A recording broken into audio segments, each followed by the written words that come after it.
Hey guys, we got 2024 MG5 core manual. So issue, nagli-leak, air conditioning leak, either sa driver side or passenger side. So issue, block yung hose, drainage hose ng AC.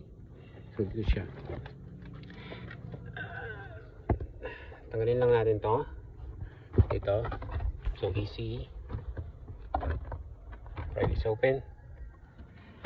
Tapos clip. Fastener clip. So tatanggal nyo na. And itong hose na to, kahit anong hanap nyo sa ilalim, hindi nyo mahanap to. Kasi ganito lang siya. Dito siya nakasaksak. Ito. So hugot lang yan.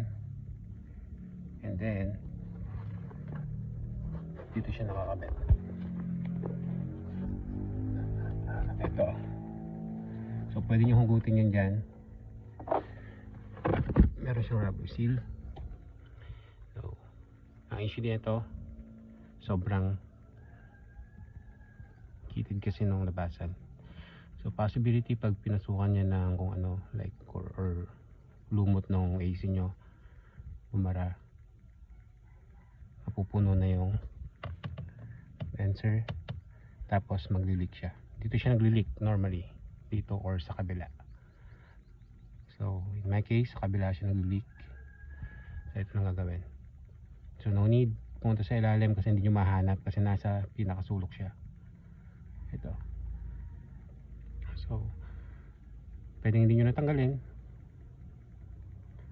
iipan nyo lang or sundutin, pero I doubt kasi sa kanto dito hindi siya masusundot. So much better tanggalin nyo. Pwede nyo rin sigurong i-cut na to para lumuwang yung butas, pero for now hindi ko muna gagawin.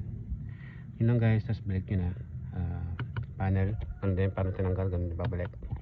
Thank you and sana makatulong. Bye bye.